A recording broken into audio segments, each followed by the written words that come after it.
Bom dia a todos. Eu sou Pedro, trabalho aqui no EMOB Piauí, né? Biomédico, já estou há uns 10 anos já na Imunemato, né? E quero agradecer o convite, né, doutora Denise. Espero fazer uma ótima apresentação para vocês dos casos clínicos nossos, aqui do Piauí. Então, eu irei iniciar essa nossa apresentação da sessão 10. Deixa eu passar aqui os slides aqui. Está passando? Deu certo, Pedro. Passou os slides? Porque para mim não está vindo aqui. Pronto. Bom, então aqui são nossos hemocentros, né? Hemocentro Coordenador Teresina, nós temos 3 hemonúcleos, né? Floriano, Pix, Parnaíba. E atendemos, nós temos em média umas 3.500 doações, né? Esse Covid eu acho que praticamente todo mundo sentiu esse déficit de doação de sangue. E temos uma hemorrede estadual com 18 agentes transfusionais, né? Que nós tomamos de conta, né? Então nós temos esse serviço. Aqui é a nossa hemorrede, né? Só para mostrar uns slides, onde estão localizadas as nossas agentes transfusionais, né? Região norte, região sul do estado, região leste. E aqui nesse outro lado direito é apenas a rota, né? Como é que a gente faz a rota. Como Pedro, não passou o Não slide. passou? Não.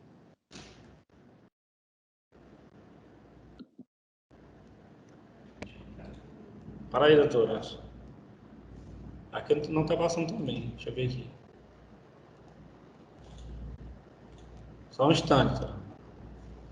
Aqui é mesmo.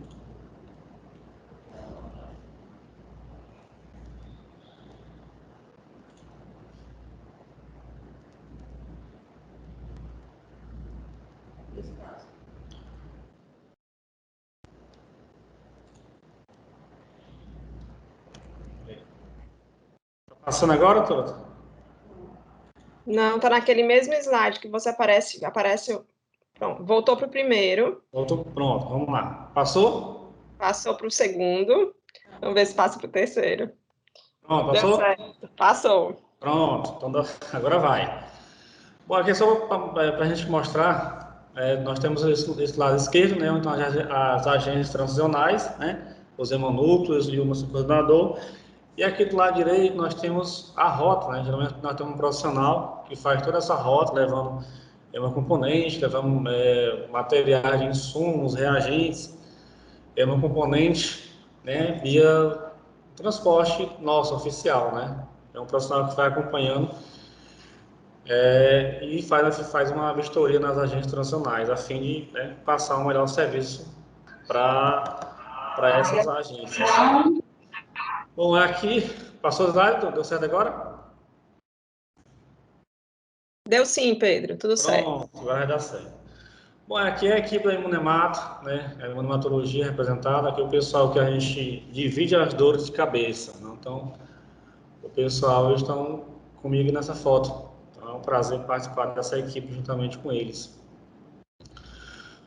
Bom, então quando a gente falar de grupo sanguíneo, geralmente eu coloco essa imagem, né, só para eu tento associar essa imagem com a diversidade de sistema de grupo sanguíneo que temos, né, e a tendência é aumentar. Aqui é um jardim, né, colorido de várias plantas, várias flores, várias rosas, de tamanhos e cores diferentes, né, e árvores grandes. Eu tento associar dessa forma, né, devido à grande diversidade de sistemas de grupo sanguíneo que temos, né. Semana passada agora nós vimos uma dificuldade, né? O Everaldo lá no sul, lá de Santa Catarina, atrás de um véu negativo, o Davi lá em Marília atrás de um negativo, a Daniela lá em Roraima estava com do S grande S, o negativo, e eu aqui no Piauí peguei um R', S2', ou seja, então a diversidade, o sistema de grupo sanguíneo que temos é a tendência, né? Com o avanço da biologia molecular, a tendência é cada vez mais aparecer novos sistemas de grupo sanguíneo. Então, aqui é só para a gente ter uma noção. E aqui, né, somos 43 sistemas de grupo sanguíneo que temos, né? Realmente é assustador, né? Sem nos deparar de 2010 para cá, o aumento desse sistema de grupo sanguíneo realmente foi impressionante, né? E aqui é o último sistema de grupo sanguíneo, né? ABCC1. Esse aí é a última dor de cabeça nossa.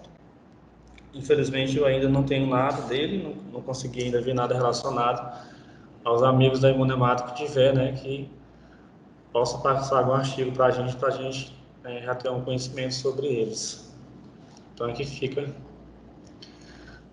Bom, e aqui eu coloco, né, esse nosso sistema de grupo sanguíneo, eles têm modo, né, modo de reação, modo de temperatura ótima para se reagir, né.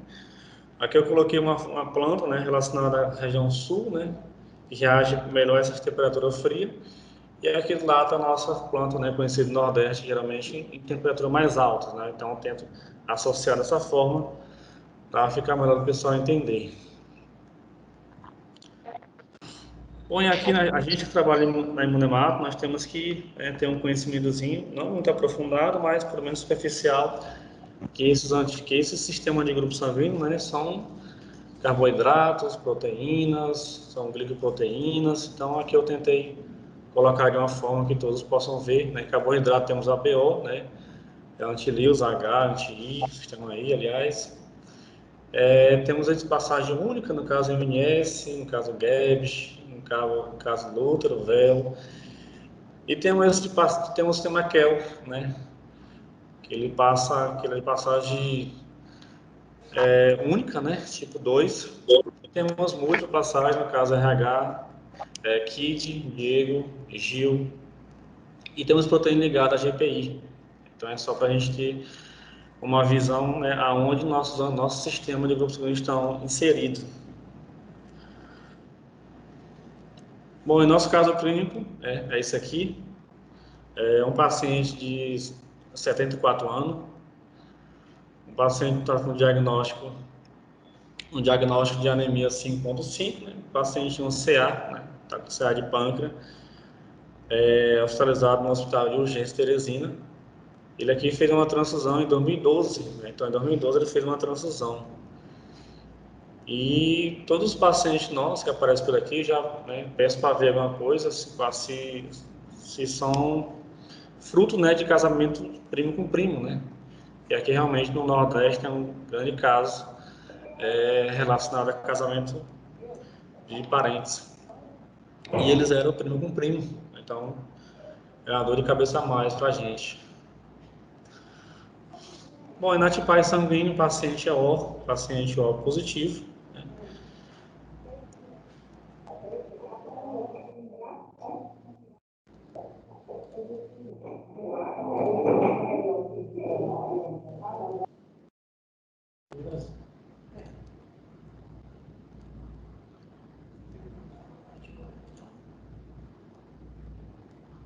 Não está conseguindo passar o slide aqui, tá?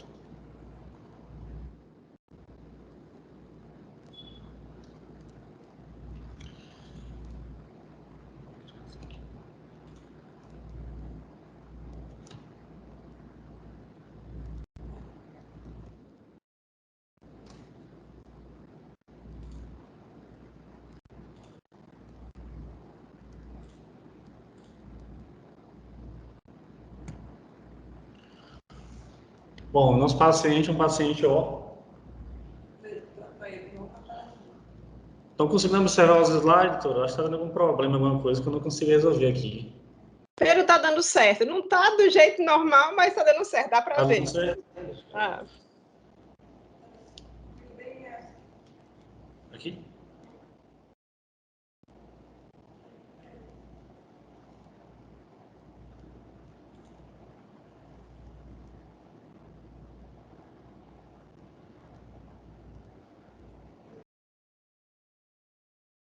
Saber se o paciente tem vários irmãos, para a gente tentar fazer ali, tentar compatibilizar e dessa forma saber se os irmãos são compatíveis ou não, né? Então eu deixo esses soros congelados para nos ajudar a resolver esse caso complexo, né? Então uns soros congelados e dessa forma de ajudar. E os soros comerciais, né, todo o laboratório de imunemato complexo, né, que tem que ter, né, esses soros comerciais raros, né, para ajudar você a resolver esses casos complicados que vai vir a acontecer. Não tem outra forma, né? Esses anticorpos raros eles vão aparecer, né? A questão é saber se, né, nós temos nosso material para tentar resolver.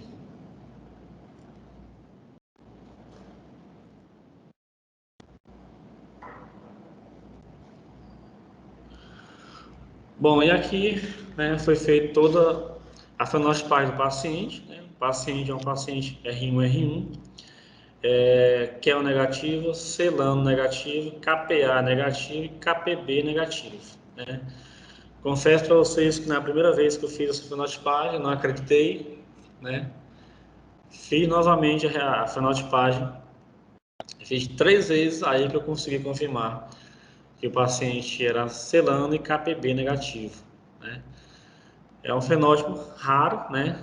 Teoricamente muito raro. Nesses 10 anos de imunemato eu nunca tinha visto nem nada parecido. Então tá aí a fenotipagem dele, apenas CELANO, KPB, KPA, todo mundo negativo. Bom, e aí eu lembro de um caso que eu tive aqui em 2016, né? Um caso de uma paciente com anticorpo raro, né? Também passamos mais de uns 6 meses labutando, né? Como diz o professor do Nordeste, com essa paciente. Nós não conseguimos identificar esse anticorpo, né? Eu enviei para vários hemocentros do país, né? Enviei para algumas instituições que trabalham com identificação de anticorpo raro e não conseguimos identificar. E temos a doutora Flávia de Ribeirão Preto, né? Flavinha Santos. E ela estava comigo, né? Então, ela Pedro, manda, envia a amostra para mim que eu vou tentar resolver de alguma outra forma. Então, eu enviei, né, para ela, Ribeirão Preto, e de lá ela encaminhou para o pessoal, né, da França, né? Centro Nacional de Referência de Grupos Sanguíneos, né?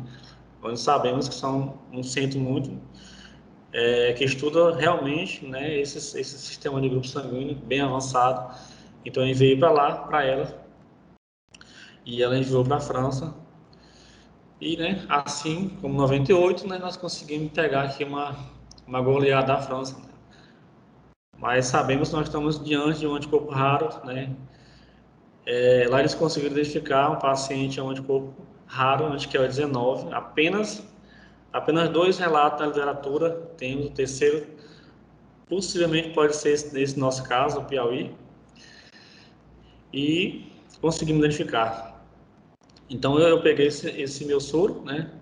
Esse plasma dessa paciente, que ela fez uma doação autóloga na época, e esse anticorpo anti-QEL19 eu compatibilizei com a hemácia desse meu paciente, e meu paciente também é QEL19, né? QEL19 negativo, ou seja, nós estamos diante de um anticorpo raro chamado anti-KU, né? O paciente é K0, ele não expressa nenhum desses antígenos do sistema QEL. E aí do lado, você pode ver essa setinha vermelha, e do lado tem o GABS também. Eu também testei essa minha hemácia, né, desse meu paciente, ver se era ou não GABS negativo, né? E o paciente em questão era GABS, né? Positivo. Ele expressa o antígeno sistema GABS 2. Bom, então nosso paciente tem um anticorpo raro chamado anti-KU. E aqui está o sistema KU, né? O anticorpo anti-KU é o sistema QEL, né? É o quinto antígeno, sistema QEL. Praticamente 100% da população é incompatível com esse nosso paciente, ele causa reação transicional, né? Eles reagem muito bem, né, nessas enzimas, fixina, tripsina, ele é sensível muitas vezes ao DTT, né, assim como grande parte do sistema QEL, causa reação transicional, né, de leve a moderada. Então, nós estamos diante de um anticorpo raro, 100% da população incompatível com esse nosso paciente. Então, aqui só falar um pouco do sistema QEL, né? Foi identificado em 1946, né? Que é o CD238. E nosso sistema QEL, né? Que é essa glicoproteína, né? De um aminoácido. E ela é uma proteína, né, de passagem única, né? Tipo 2, né? É exceção, né? Na verdade, ela é exceção relacionada às outras proteínas. Então, nosso sistema QEL está justamente nessa glicoproteína. E aqui é só para a gente ver, nós temos 35 antigos do sistema KEL, desses os mais raros, né? KPA, JSA, RH17, KPC, KEL23, os frequentes, né? Celano, KPB, KU, KEL19, esses em vermelho, esses vermelhos são os mais, são os anticorpos que nós conseguimos identificar aqui pelo POI durante esses últimos 5 anos. Bom, então esse anticorpo é um anticorpo da classe, né, IgG, IgG é mais comum do que IgM, né, reage muito bem ao teste de antiglobulina direto, né, às vezes temperatura ambiente, pode não reagir bem com a técnica que se utiliza LIS. Então, exemplos raros, né, liga complemento, mas não causa hemolyse in vitro. Bom, e aqui é só para a gente ver a nossa frequência, né, desse sistema KEL. O nosso KU, né, que é o KEL nulo, está lá embaixo, nessa última linha, penúltima linha, mais frequente geralmente nessas regiões da Finlândia, né, Japão, ilhas do Reino Unido. Então, ele consegue perceber que esse nosso sistema não é tão nosso aqui da América, né, mas provavelmente o pessoal da Ásia, né, Japão, que tem mais esse sistema de grupo sanguíneo. A exemplo disso, né, eu acho que o Sérgio, lá de Manaus, também teve um caso desse, né, acho que em 2012, não estou enganado. Ele teve que solicitar uma bolsa do Japão, acho que ele conseguiu fazer a transfusão na paciente dele. E aqui é o nosso, né, a importância clínica, ele causa reação tracional, né, raro, mas causa. Ele é raro por quê? Porque se eu tenho um anticorpo anti-QEL, a tendência é passar em massa QEL negativa. Se eu tenho um anticorpo anti-KPB, vou mandar uma bolsa KPB negativa. Dessa forma, a reação se torna rara. É tipo tardio, o paciente transfunde, vai para casa e o paciente tem reação transfusional por lá. Aí o paciente retorna para casa, para o hospital, né? E a gente consegue perceber que ele tem uma reação transicional. Vai geralmente de uma reação leve a grave, né? A doença hemolítica do feto recém-nascido não é muito comum, né? Mas pode causar. E tipo de destruição imune, né? E anemia, às vezes, é tardia. E a grave da severidade geralmente vai de leve a grave. Bom, então quando eu identifiquei esse anticorpo, né, eu tive que recorrer, né, ao Banco Nacional de Doadores, né? Você encontrava um doador compatível para esse meu paciente. Esse nosso evento Sangue Raro, que nós fomos em 2017, né? Teve a apresentação, acho, do Dr. Marcelo Adas. Nós tivemos 2 casos de QEL nulo no Brasil, né? 2 casos, sendo um desses que é O e o outro é A, né? Na época eu entrei em contato com alguns hemocentros, né? Então não tinha muito retorno. E se não estou enganado, acho que o doador O, não sei se é do Ceará, da doutora Denise, Era parece que ele foi para nosso, Pedro. Macapá. Isso. Macapá, né, de lá a gente não tinha mais nenhum retorno, parece que perderam o contato dele, né, o cadastro, algo parecido. Então, se hoje a gente tiver algum caso desse paciente com anti-KU, né, eu acho que a nossa dor de cabeça vai ser maior, eu acho que nós vamos conseguir resolver. Então, né, eu me deparei com essa parede grande na frente, né, então nós conseguimos aí não ter êxito, né, na nossa busca, né, então para nós chegou uma fim da linha, né, nós não conseguimos encontrar esse doador.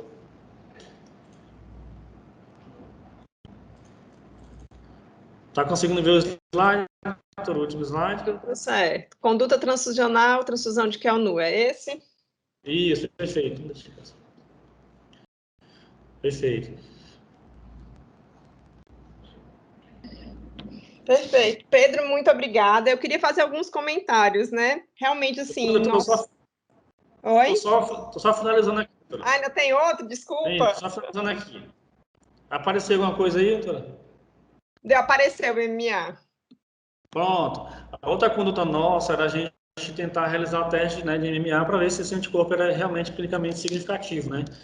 Mas são poucas instituições que realizam e nós não tínhamos muito tempo, né, muito tempo para fazer. Infelizmente, o nosso paciente veio a óbito 3 dias depois, o paciente estava com péssimo prognóstico e não conseguimos resolver e o paciente veio a óbito. E aqui é só uma curiosidade, né, para quem tem interesse, né? é que esses grupos sanguíneos raros não vêm de agora, né? De 5 a 10 anos atrás, mais de 1.000 anos, mais de, né, 40 a 50 mil anos atrás relacionado. Então, aqui, a exemplo disso, né, tinha um caso aqui no Piauí, né, foi identificada uma fogueira lá que tem mais de 50 mil anos atrás, né? Então, essas raridades, esses hereditários, não vem de agora, vem de muito tempos atrás, né? E nós estamos vivendo um momento excepcional, que é realmente na pessoa da região norte lá. Talvez a Daniela possa depois, mas o Sérgio possa falar alguma coisa relacionada. Nós temos muitos casos de novos venezuelanos, né, entrando no nosso país, né? Sabemos que na Venezuela, região norte, tem muitos casos de pacientes com Diego B, né? Então a gente tem que estar muito, porque a tendência, com essa nova população entrando no país, a tendência é ter muitos casos complicados. Então talvez possa estar surgindo alguma coisa pela região norte. Bom, e aqui é só esse grupo sanguíneo raro, o que ele está relacionado, né? São alguns eventos fundadores, né? No caso, casamento consanguíneo, localização remota, algumas populações muito fechadas, e geralmente nesses casos nós temos esse aparecimento desse sistema de grupo sanguíneo, né? Raros. Então a gente aí tem que evitar, né? Evitar isso aí, porque você pode estar vendo um caso de família, esses casos raros, né? Que o primo pede a prima em casamento e a tia não gosta, a tia fica meio preocupada, porque ela pode, né, estar pensando que possa estar surgindo ali algum anticorpo raro na família e ela não quer que isso aconteça. Então, vamos deixar os parentes de mão. E aqui, para finalizar, aqui, raridade, então a França 95 diz que raro era que era um caso para 1.000 casos, né? Os Estados Unidos, um caso para 1.000, um caso raro para 1.000 doadores do paciente, aliás, 1.000 doadores. Aqui um grupo muito raro, de um caso para 5.000, e grupo muito raro, né, um caso para 10 mil casos. Aí o consenso, né, foi estabelecido que a raridade, né, pelo ISBT, um caso em 1.000 casos. E aqui no lado direito tem esse pássaro aí, que é o chamado martim pescador de bigode, né? Esse pássaro foi localizado em 1920, né, nas Ilhas de Salomão, Ilhas Finge, e apenas um casal tinha identificado, né, desses dois pássaros por lá em 1920. E agora em 2015, né, 2015, 2016, conseguiram identificar, né, que a espécie está lá muito bem, tem vários pássaros relacionados, muitos casos desse novo pássaro. A questão é que fica, né, a raridade está aí, né, a raridade vai aparecer, a questão é, né, se nós estamos habilitados para fazer essa identificação, né, e eu deixo aqui as referências, né, o livro da doutora Lília Castilho, né, muito bom. Então, eu quero agradecer a oportunidade, doutora Nise. Peço desculpa aí pelo problema relacionado ao aplicativo, mas deixo aqui os meus agradecimentos e quero, né, lhe parabenizar pelo excelente serviço que a senhora faz, né, na Imunemato.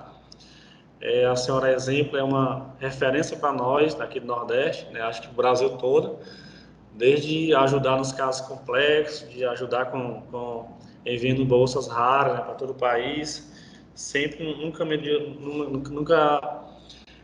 meio de esforço para ajudar. A gente consegue perceber nesse grupo nós temos, foi criado em 2017, e a senhora o tempo todo está ali prestes a ajudar. Então, eu particularmente fico muito grato, né? Então, apenas agradecer, né? Então, desejo um grande abraço aí a todos. Obrigado, doutora. Obrigada a você, Pedro. Na verdade, o trabalho da Imunemata aqui do Ceará é um trabalho em múltiplas mãos, tanto do pessoal próprio da Imunemato, né? A gente tem biomédicos, bioquímicos, biólogos extremamente comprometidos com o paciente, e isso todo dia. Eu me orgulho toda vez que a gente precisa de algum sangue raro em algum lugar no Ceará ou no Brasil. E a gente consegue também ter a participação de todo mundo do Hemoce na liberação dessas unidades. Então, a captação, o transporte vai buscar o doador em casa, os laboratórios todos dão prioridade para a liberação. Então, realmente eu acho que é uma equipe que faz o negócio acontecer, né? E eu fico muito grata mesmo por a gente ter conseguido tanta coisa em tão pouco tempo. A gente começou essas sessões sem apresentar direitinho o Emoce, né? Todo mundo se apresentando, a gente não se apresentou, estava pensando nisso já faz algumas sessões que a gente tem que se apresentar, né? Mas eu vou um dia ficar responsável por essa sessão também, né? Eu só passo para outra pessoa fazer. Mas eu queria que a gente apresentasse nosso serviço aqui, como que a gente funciona. De toda forma, a gente tem uma hemorrede extremamente ligada, né? A gente funciona muito bem como hemorrede, que a gente tem uma facilidade de comunicação muito grande, uma padronização dos nossos processos também dessa forma. E a gente sempre tem criado alguns artifícios para melhorar nossa logística aqui, né, em todos os aspectos. E realmente eu fico muito feliz de conseguir, desde 2013, na verdade, que a gente começou, por exemplo, a fazer fenotipagem estendida de doadores. A gente não fazia isso antes do finalzinho de 2013. A gente começou mais ou menos em outubro de 2013, essa rotina. E a gente conseguiu realmente ter um ganho muito grande no atendimento dos pacientes. Isso a gente percebe no nosso dia a dia, claramente que se um paciente é imunizado, eu tenho na minha conservadora bolsa disponível para ele com os fenótipos que eu preciso. É raro aquele doador que a gente não consiga atender com o que a gente tem no nosso estoque. Então, isso é muito importante. E desde 2013 a gente traçou também uma estratégia de busca ativa de doadores raros. E vem aperfeiçoando, na verdade, esse trabalho ao longo dos anos. Nós somos um hemocentro da rede pública, né, totalmente público, vinculado à Secretaria de Saúde, então a gente não é fundação, então a gente tem algumas dificuldades grandes em relação à aquisição de algumas coisas, mas a gente entende, o Ceará conseguiu entender o seu papel aí de busca de doadores raros muito bem. E realmente a gente vem trabalhando isso e aperfeiçoando como a gente deveria, né, como a gente gostaria de trabalhar ao longo dos anos. E, Pedro, é isso mesmo, a gente, na verdade, eu vou contar essa história rapidinho da nossa doadora, que é o Nu, né? A gente tem uma paciente, na verdade, ela era uma paciente que fez uma cirurgia cardíaca, e ela acabou ela imunizando nessa cirurgia, e ela voltou para a gente com uma hemorragia relacionada ao anticoagulante que ela estava usando. E nesse momento a gente viu que ela tinha uma PAI positiva, um painel todo positivo, um caso igualzinho ao seu, Pedro. Né? E a gente começou a fenotipar, viu que era negativo para tudo. Era uma paciente que não pode doar, né? Um cardiopata, usando anticoagulante, e a gente foi buscar os irmãos. E ela tem uma irmã que é igualzinha a ela. É uma irmã numa serra relativamente próxima do Piauí, que é igual, seria uma doadora que é o nome. E eu falo que eu tenho algumas coisas que eu me arrependo muito na vida. E esse é um dos grandes arrependimentos da minha vida, porque eu não deixei a irmã doar para a paciente, porque eu achei que eu não ia precisar da bolsa naquele momento. E a irmã tinha medo de doação de sangue, e ela se recusa até hoje a doar. Então, eu nunca mais vou cometer esse erro. Eu queria, na verdade, contar isso para vocês também não cometerem, que quando a gente tem um doador raro familiar, melhor deixar doar, porque perde o medo e pode se tornar um doador para outro paciente depois. Porque quando você tem um estímulo familiar, você acaba superando tudo que a gente tem, né, de angústia, de medo. E eu não deixei ela doar naquele momento, e ela realmente se recusa a doar. A gente já foi algumas vezes, inclusive na casa dela, conversar com ela da importância, inclusive para esse seu paciente, Pedro, não sei se você lembra, o pessoal do Emoce de Sobral foi lá conversar com ela, mas ela realmente se recusou a doar. Então, é um aprendizado, e aí eu passo esse aprendizado para vocês: deixem a família doar. Deixa a família doar, porque vai perder o medo, vai perceber que a doação não é tão bicho de 7 cabeças, né? E a gente vai criar um doador que talvez esteja disponível para outros pacientes. E no outro doador do Amapá, eu não sei se tem alguém do Amapá assistindo essas sessões, na verdade foi um paciente nosso aqui do Ceará, há muitos anos, por uma fratura, se eu não me engano, de braço, e ele acabou sendo diagnosticado como um KU negativo também. E é um doador A.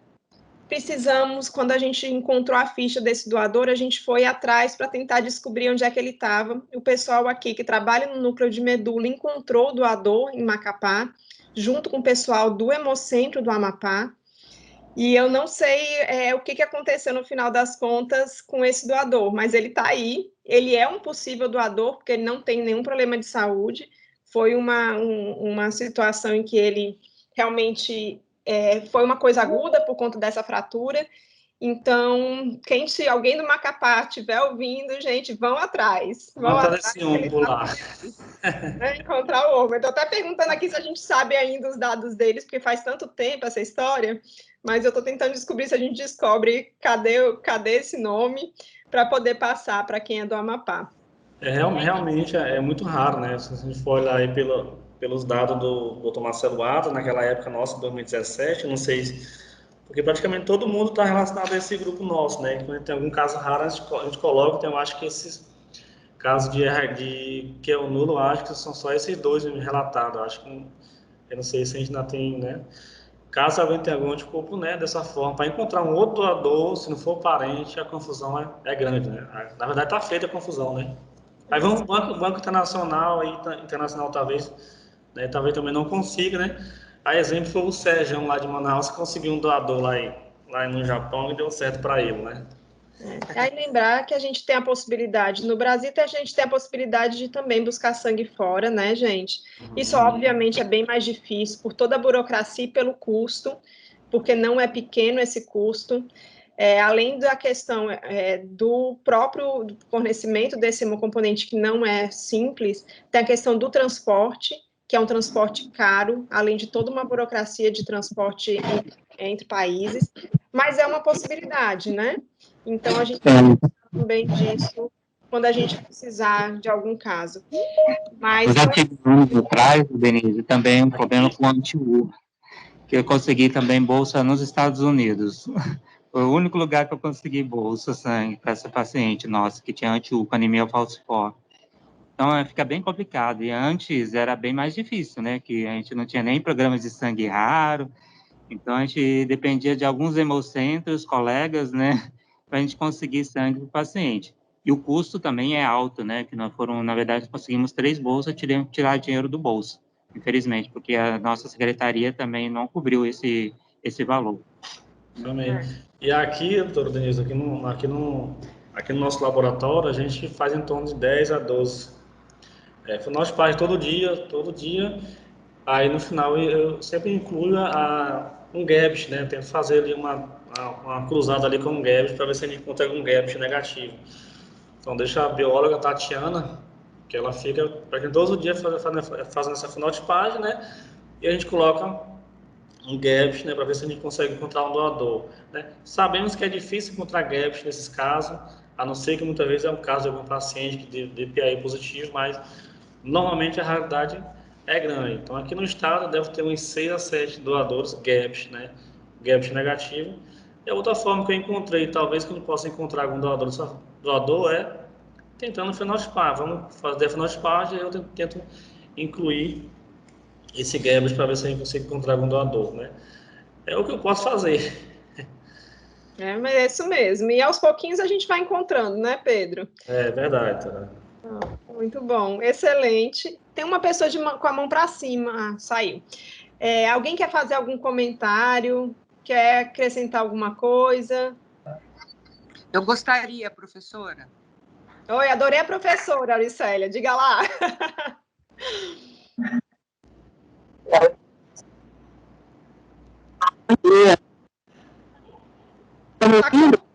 Tá cortando seu áudio. Você consegue num lugar com internet melhor? Acho difícil. Eu tô dentro do Hospital Universitário de Teresina, no HUT. Melhorou agora. Pode falar. Olá, eu sou a enfermeira Auricélia, trabalho na agência do Hospital de Urgência de Teresina e no Hospital Universitário também. Eu tenho uma pergunta, eu estava até dizendo para os colegas aqui que são de bancada, que têm experiência disso, mas eu sempre tenho essa dúvida e eu queria um esclarecimento. Não sei se tem muito a ver com a aula de hoje, eu acredito que sim. E eu sempre fico questionando os colegas de bancada com relação a pacientes que vão receber transfusão e que nunca receberam transfusão na vida, nunca, e quando vão receber essa primeira transfusão descobrem que são PAI positivo.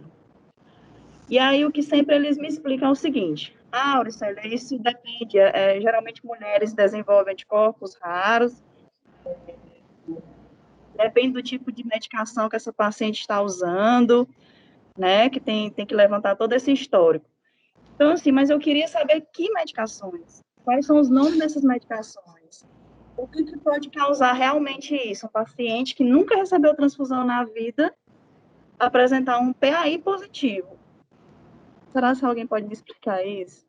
Pronto. É a matemática da imuno, né?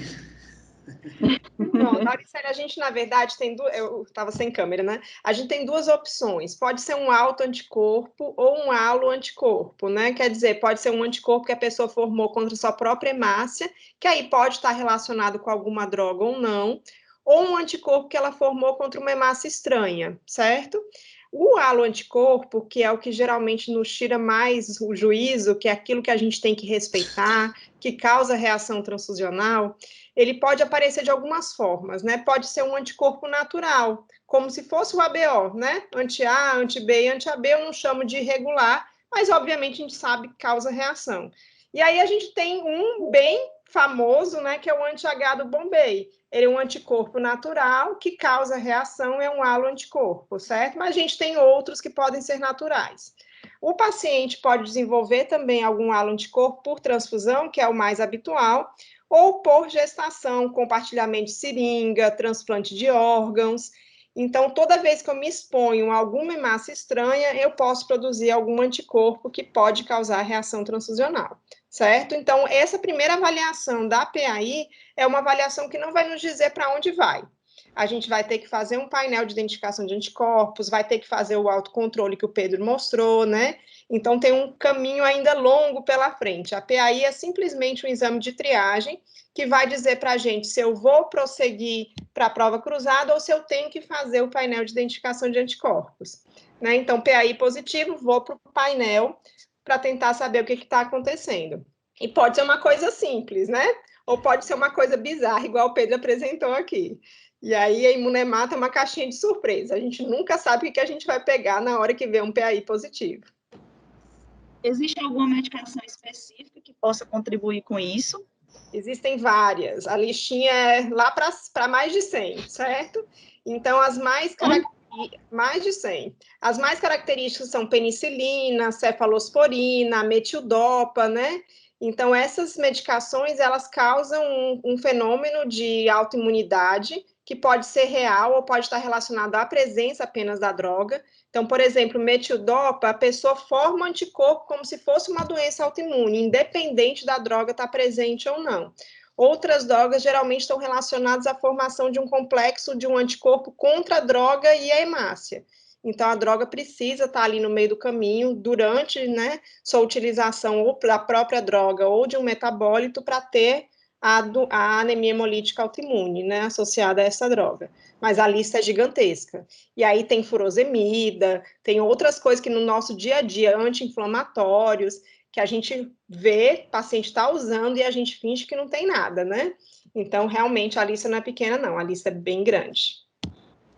E tem uma outra situação que aconteceu recente em um hospital aqui de Teresina, e, assim, infelizmente eu não vou saber explicar, não sei se o Pedro tomou conhecimento, acredito que sim, de uma paciente que recebeu uma transfusão e logo no início da transfusão ela começou a apresentar uma reação. Descobriu-se que ela tinha um anticorpo. O quê? APA? KPA. É um tipo de anticorpo raro, é isso? É.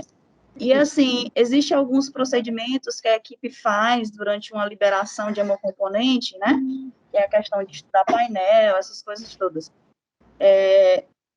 Eu não sei, não vou saber explicar o caso, né? Mas eu queria entender mais como foi essa situação. O que pode ser feito, no caso, com relação à rotina de trabalho da equipe de laboratório, para que se evite esse tipo de situação, ou se não tem como evitar esse tipo de situação. Eu posso falar, Pedro? Não, fica à vontade, Tara. Pronto. Na verdade, assim, a gente tem alguns desafios grandes quando a gente pensa em imunemato. E dois deles eu acho que vale a pena citar, certo? Um deles que talvez tenha sido o caso da sua paciente, que é o anticorpo em baixo título. eu tenho um anticorpo que reage, mas que não reage in vitro, reage somente após a transfusão, e que pode causar realmente reação hemolítica, inclusive imediata. É mais comum ser tardia, mas pode ser imediata. O KPA, do mesmo sistema que o Pedro apresentou, do sistema KEL. E é um antígeno, é um anticorpo contra antígeno de baixa frequência. O KPA não está presente com tanta frequência na nossa população. Talvez em torno de 2%, 3%, a depender da população que a gente está trabalhando. E aí eu posso ter, primeiro, a PAI geralmente não apresenta nas suas hemácias o KPA, porque ela não pega, geralmente, uma hemácia com KPA positivo para a gente fazer a triagem. Então, 99% das vezes, eu vou garantir a você que eu vou ter uma PAI sem KPA, então o KPA passa como se não fosse nada na PAI, certo? Se esse KPA estiver reagindo, se ele estiver reagindo, o que não acontece sempre, eu posso pegar, se eu fizer uma prova de compatibilidade em AGH, né, levar até o soro de Cumbres. Lembrando que essa prova de compatibilidade até AGH, ela só é obrigatória pela nossa legislação se o paciente tiver um PAI positivo prévio, se for alguém transfundido ou se já teve gestação. Se não tiver PAI positivo prévio, não teve histórico de transfusão, e aí a gente tem um problema enorme nisso, ou histórico de gestação, eu posso simplesmente fazer uma prova em tubo à temperatura ambiente para confirmar que o ABO é compatível. Por que eu falo que o problema da transfusão é enorme? Porque inúmeros pacientes transfundidos no centro cirúrgico não são informados que receberam sangue. E aí a gente confia que ele não tem transfusão, mas na verdade ele deveria ter recebido uma bolsa compatível em AGH, e a gente acaba compatibilizando apenas a temperatura ambiente. Eu sei que isso não é uma rotina na maioria dos serviços, a gente acaba pesando um pouquinho a mão e fazendo prova de compatibilidade em AGH independente do histórico, né? Então, o Hemocentro de Ribeirão Preto é assim, o Hemoce é assim, muitos hemocentros do Brasil acabam levando sempre a AGH, mas isso não é obrigatório pela nossa portaria. Eu poderia simplesmente cruzar em tubo para conferir a compatibilidade ABO e liberar essa bolsa. E essa paciente teria essa reação exatamente porque eu não fiz o melhor teste para pegar o anticorpo, porque eu preciso do soro de Cumbres, da antiglobulina humana, para poder detectar esse IgG. Certo? E também tem o efeito de dose, mas eu não vou entrar aqui, não é o efeito de dose para KPA, porque senão a gente vai ficar com a cabeça desse tamanho, porque o antitético, o parzinho, né, o irmão gêmeo do KPA é o KPB. Então, se eu tenho um anti-KPA com efeito de dose, eu só vou pegar se a hemácia for KPB negativo, que aí é uma hemácia raríssima. Então, a gente vai fingir que não existe efeito de dose para esses anticorpos, porque a gente precisa de sanidade mental para trabalhar. Não é não, Pedro? Não, ninguém trabalha, fica todo mundo doido o dia todo. Sim. Acho que é tudo assim, eu acho que é falar com... Certinho, Auricélia. Deu para entender? Deu sim, do pouco conhecimento que eu tenho, deu para esclarecer muita coisa. Então, Obrigada. deixa eu aproveitar e fazer propaganda, que a gente tem uma página no Instagram e no Facebook chamada Educa Sangue, tudo junto, em que a gente discute vários assuntos, e atualmente, é porque eu estou no congresso do ISBT, gente, essa semana, mas a gente vai falar de prova de compatibilidade. A gente começou a falar, aí eu dei uma pausa, certo? Porque eu preciso ter um pouquinho de cabeça para assistir o congresso também, e aí a gente vai voltar a falar de prova de compatibilidade. O que é uma prova que vai dar positivo e por que algumas provas dão negativas, mesmo o paciente tendo anticorpo, que é bem o que você perguntou aí.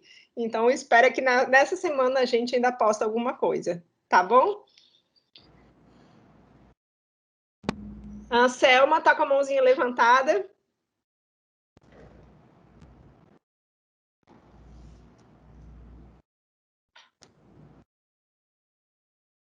Selma, você está sem áudio. Obrigada. Ok, obrigada. Bom dia a todos. Bom dia.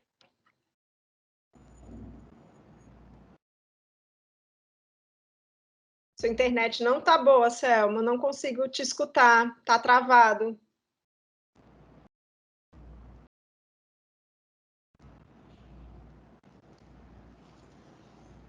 Oi, Selma, está travado sua internet.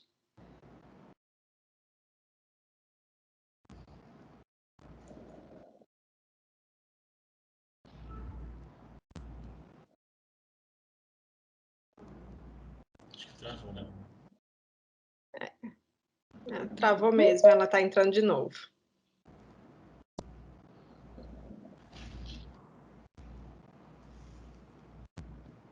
Oi. Selma? Acho que não deu certo. Carol, você está com a mãozinha levantada também, né? Você quer falar alguma coisa? Oi, bom dia, tudo bem? Bom dia.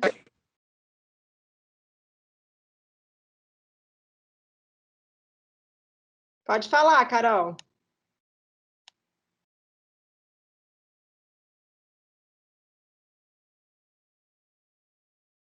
Hoje a internet não está ajudando, né?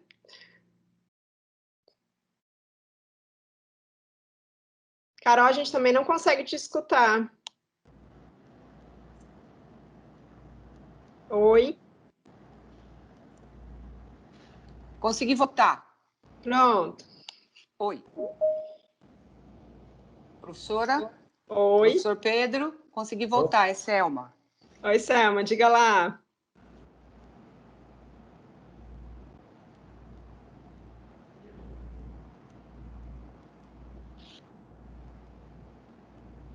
Selma, você está novamente sem áudio.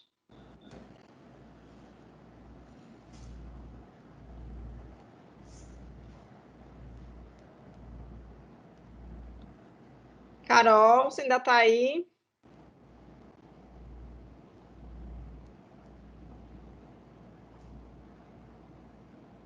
Tem outra mão levantada. Vamos ver se alguma internet funciona. Eglane.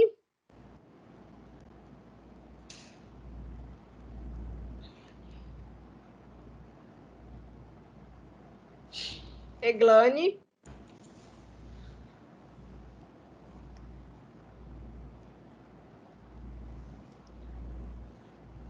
Gente, eu acho que qualquer coisa a gente fica à disposição depois, né, Pedro? Sim, está. Porque aqui não está indo, não. A internet de vocês está melhor do que a minha? Será que é a minha que está com problema? Não, tá certo, a imagem está perfeita, o som tá ok, o áudio, aliás. Carol, Selma. Eglane.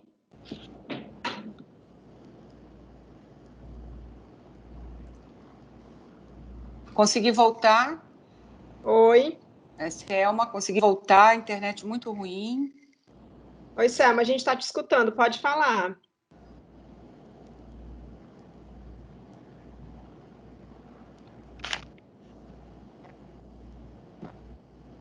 Pode falar.